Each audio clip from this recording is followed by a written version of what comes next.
Okay, so we want to distribute that 6 and that -2.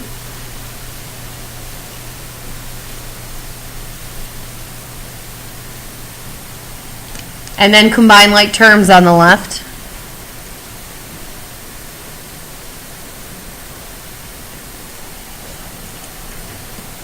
Okay, now they're both simplified. Now we start our solving techniques. Okay, so what would I do first here, Kelly?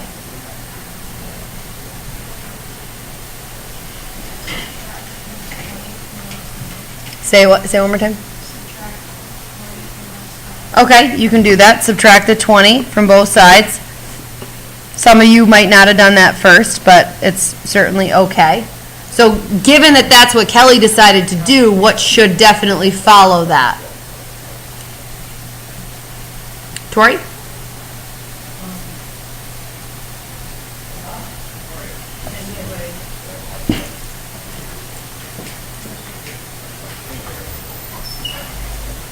We're trying to solve for x, so we're trying to get all our x's together so that we can get them all by themselves. Yep.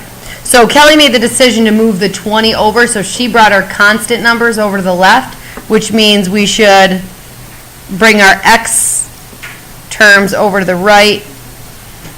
And like I said, you didn't have to do it that way. And then we get our x all by itself, divide both sides by -2, and x equals -3.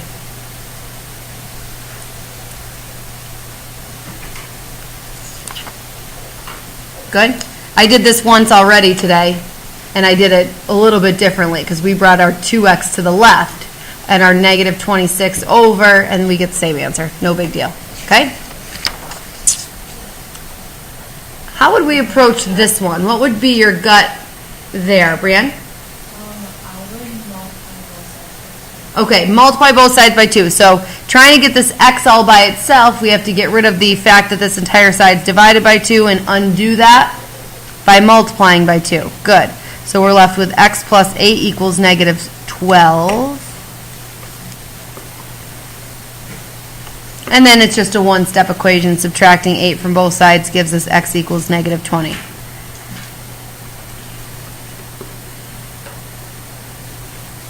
I'm writing it again just so I can show you what other technique could you use, Mike?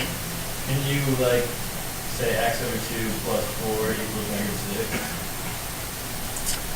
Interesting. So I'm going to have 3 ways then. So he's actually kind of distributing the division. We don't usually think of it like as distributing because distributing screams multiply to us, but technically this binomial is supposed to be divided by 2. So he's dividing each term by 2,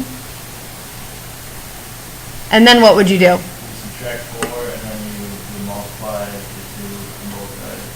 Very good. X over 2 would equal -10, and then multiply by 2, and x equals -20, which is the same thing that we got doing it the other way.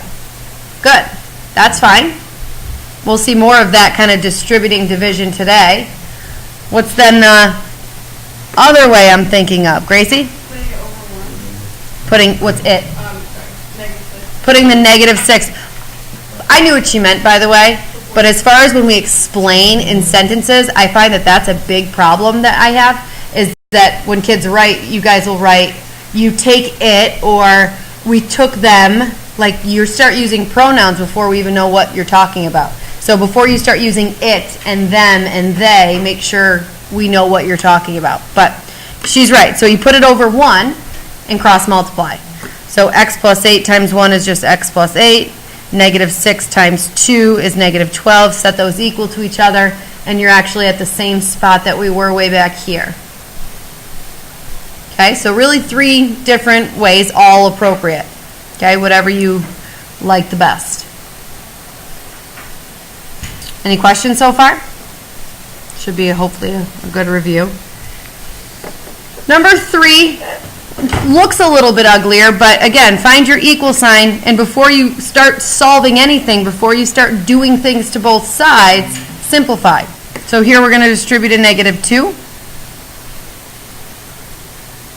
which makes 6x minus 2x minus 8, And then that left-hand side is going to become 4x minus 8 equals, on our right-hand side, we've got a 3 to distribute.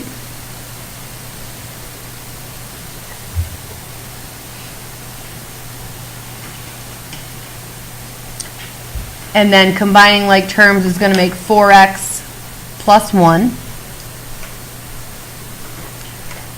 And then where to from here? Samantha, what would you do here?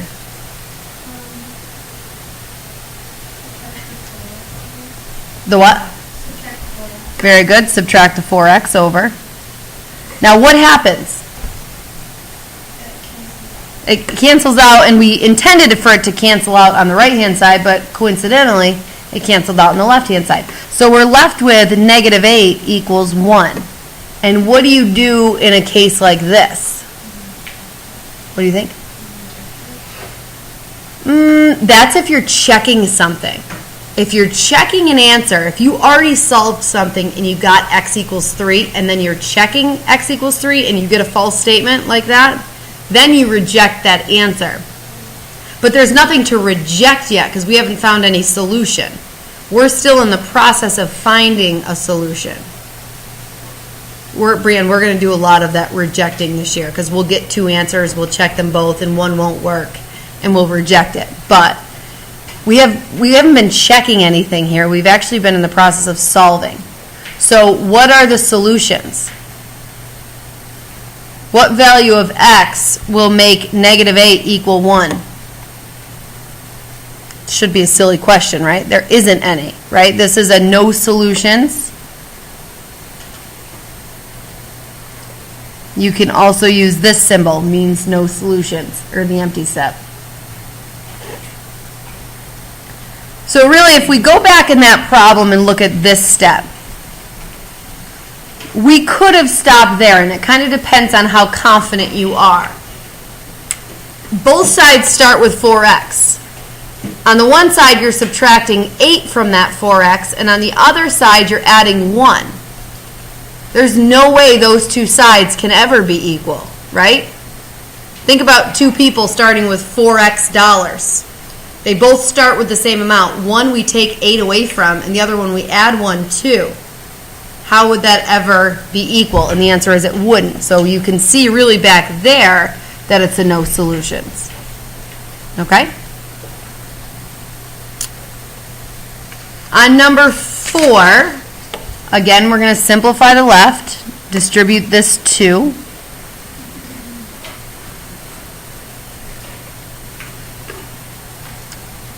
And what can we do with the right-hand side here, if anything? Willie, what do you think? Can you see of anything we can do to the right-hand side?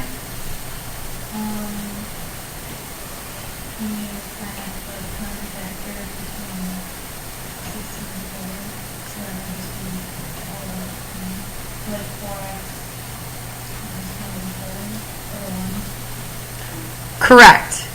Who talked about kind of doing the division up in the previous problem?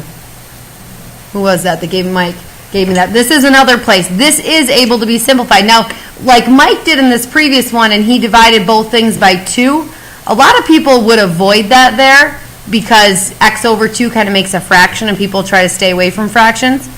And that's fine. Here we have no reason to avoid that because both of these numbers are divisible by 4. So we quote-unquote distribute the dividing by 4 to both of these terms. And 16x divided by 4 is 4x. And negative 4 divided by 4 is negative 1. We continue simplifying the left-hand side. When we combine like terms, we get 4x minus 1 equals 4x minus 1. Now again, something should seem obvious here. What is it? All solutions or identity. This is an identity.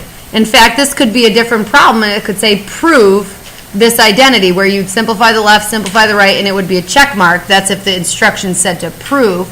But when the left side equals the right side, and you're asked to solve, the truth is there's an infinite number of solutions. any x that you plug into the left or that you plug into the right is going to be the same. Is going to make the equation true.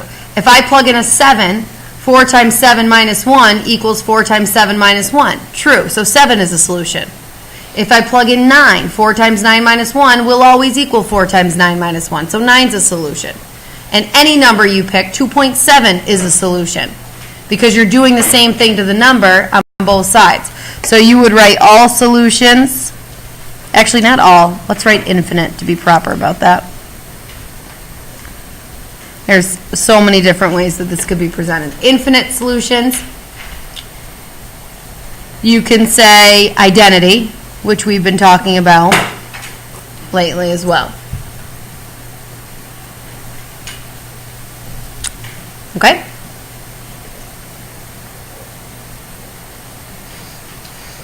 Jump down to 5. So if this divides nicely, which it does, let's go ahead and do that. 2x plus 1 plus the 8 equals 2x plus 9. Combine like terms. 2x plus 9 equals 2x plus 9. Now, if you don't see that, because you're just so in the grind of solving the equation and you happen to subtract 2x from both sides, and then you realize, oh geez, I'm at 9 equals 9. Again, still an identity, okay? Still all solutions.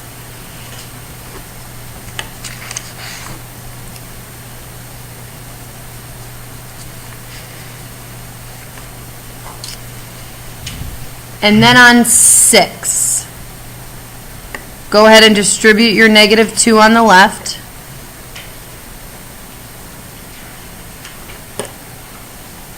And distribute your 5 on the right.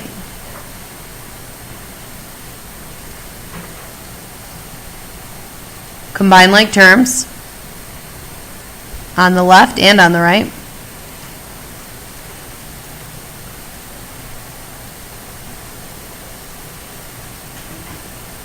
Josh, what do you think? What next?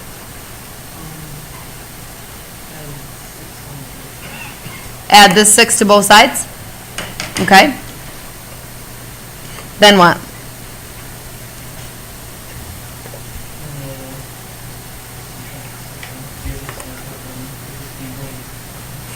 So you're just going to get 0 equals 1. What does that tell us about our answer? No solutions. Very good.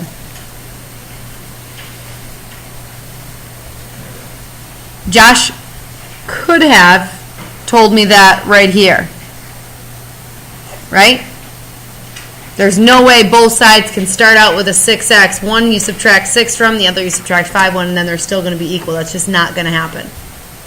Okay? All right, let's flip to the back. We're going to skip 7 and 8. We'll go back if we have time. That's just more of the same. I don't think anything crazy happens there. I want to talk about 9 and 10 and a new sort of technique I want you to pick up on. So these all have denominators, yes? Okay? Essentially what we're going to do is we're going to clear those fractions. We're going to clear those denominators out. And the way that we're going to do that is by finding the least common multiple of 4, 6, and 3. What is a number that the smallest number you can think of that 4, 6, and 3 all go into? 12. Valerie? 12. Good. Good job, Mitch. Take that 12, and you're going to multiply the left-hand side by 12 and the right-hand side by 12. And what 12 is going to do, because it is the least common multiple of all of those numbers, is it's going to kind of cancel out each denominator. What is, look up at the board, what is 12 divided by 4? 3. So that's just going to become 3 times the x plus 1 that you were looking at, and voila, the fraction is gone. Yes? On the right-hand side, it's 2 terms. See, the plus sign in the middle makes this technically a binomial, so we have to distribute the 12. What's 12 divided by that 6? What whole number? 2. So 2 times 1 is just 2, so we can just leave it at 2.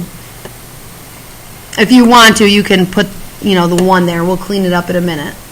And then when you multiply 12 by this one, what happens with 12 divided by 3? 4. It simplifies to plus 4 times this 2 minus x.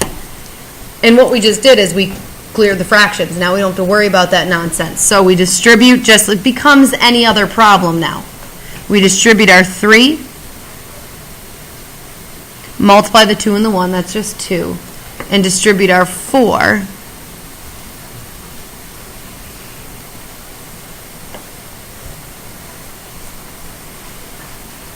We can keep cleaning up the right-hand side. The 2 plus 8 makes 10. And we solve from here.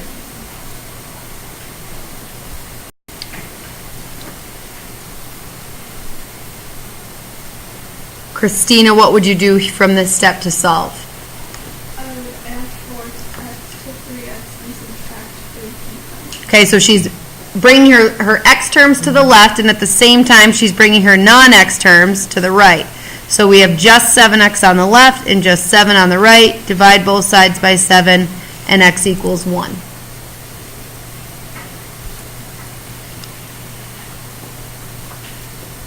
Any questions on that process? Clearing fractions?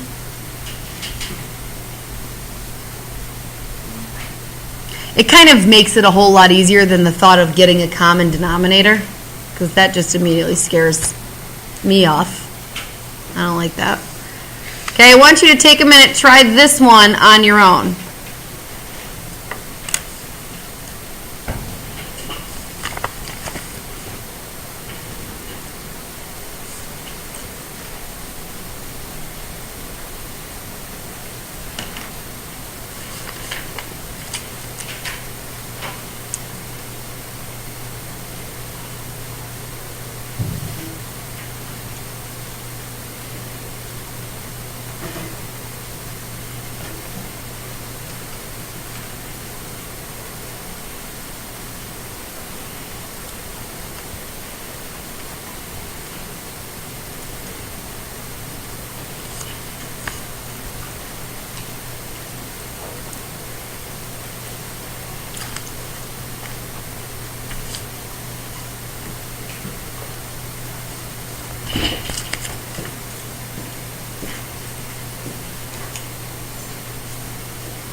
Just note to self, it does not come out to be a whole number. So if you're not getting a whole number, don't freak out about it.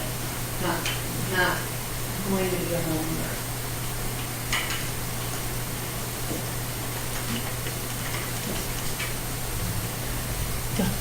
You're good.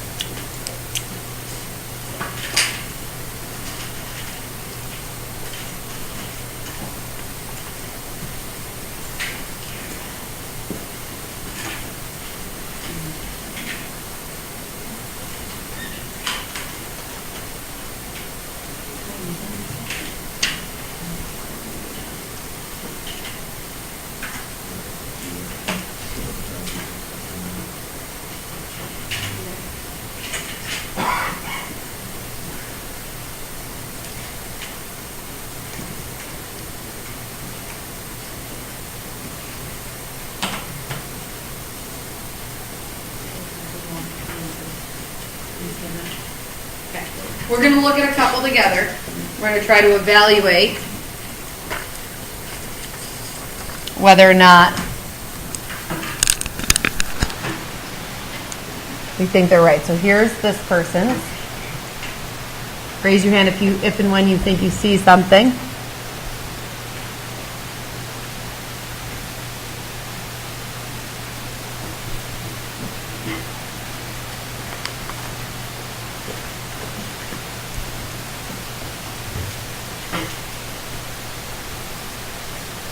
Morgan, what do you see? When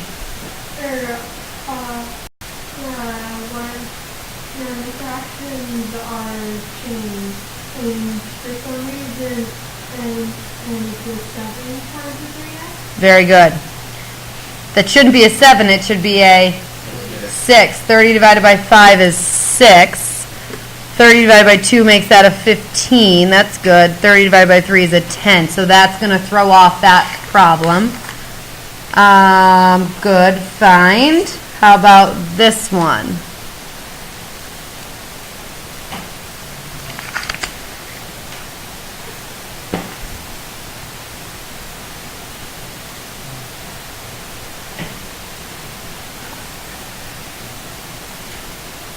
They didn't show all their work, but I'm pretty sure they did do that same thing with the 30.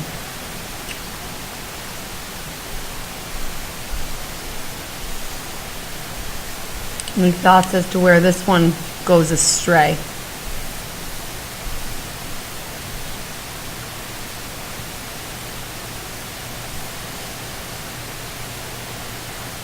Tori?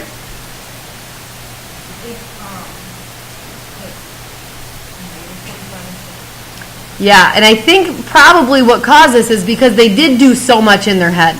This person clearly did a lot in their head. They thought about the 30 in their head. They thought about what's going to happen when 30 gets divided by 5 becomes 6, and they multiplied it by 3x all in their head, which is impressive, but it's also going to cause them to make a few more mistakes. Like here, this should have been minus 15 times parentheses, keep your binomials in parentheses, x minus 3.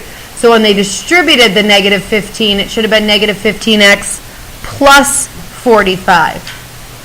Okay? So yes, impressive for the most part, but it makes them make that one mistake and get the incorrect answer. And then here we have really a perfect response. You can see the 30, the 6 times 3x, the minus 15 times x minus 3, and so on. They distribute 18x minus 15x plus 45 equals 10x plus 20. They clean up the left-hand side. They subtract the 3x over to the right, bring the 20 over to the left, and the answer is 25/7. You don't need to turn it into a decimal unless it says round to the nearest whatever. Keep it as a fraction. Okay? So the owners of these three, will you come get them? And before we wrap it up for the day, I don't believe I ever made time for questions, she's got them, on the spiral from yesterday. So in light of the fact that we have a quiz coming up tomorrow, and I like to steal questions from the spiral, were there any questions you remember having on the spiral that you wanted to ask? Number 3, solving this? Okay, so from Algebra 1 and used again in algebra or in geometry, you solve quadratics in probably 4 different ways, I would say. Sometimes by the calculator, sometimes by that crazy looking quadratic formula, by factoring, yes, do these all sound familiar? By completing the square, okay, all of that. So the biggest thing with solving a quadratic is to get it equal to 0. So the first thing I would do for the whole section, you would subtract over this 7x. So then you have x squared minus the 7x you throw in the middle equals 0, and now factor it. And it's a pretty straightforward factoring, x and x. We have to multiply to get 12 and add to get negative 7. Those numbers are minus 4 and minus 3. And it all still equals 0. And when it still equals 0, after you're done factoring, you have to T it up.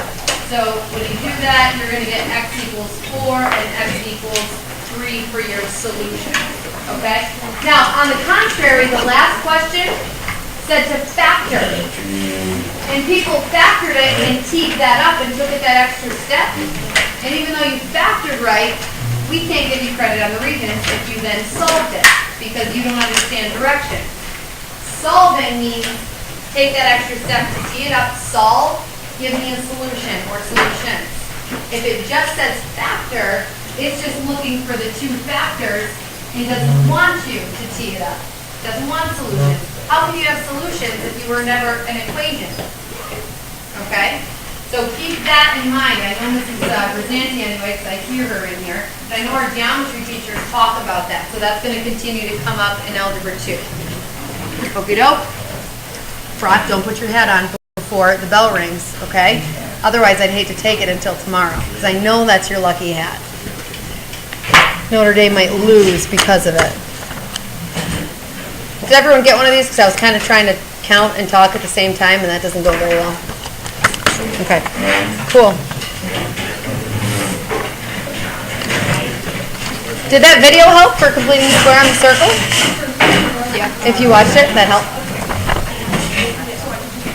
There was like one part that I like stopped because it was like stop. I was like Yeah, it wasn't exactly the same. It was not, but it was. yeah. There's just like one perfect square, but So you're not totally stressed anymore. Why did I totally stress you out? I don't know. It was just weird. I don't know if it was just like a bad day. Okay. Overwhelming by period 9. Yes. Yeah.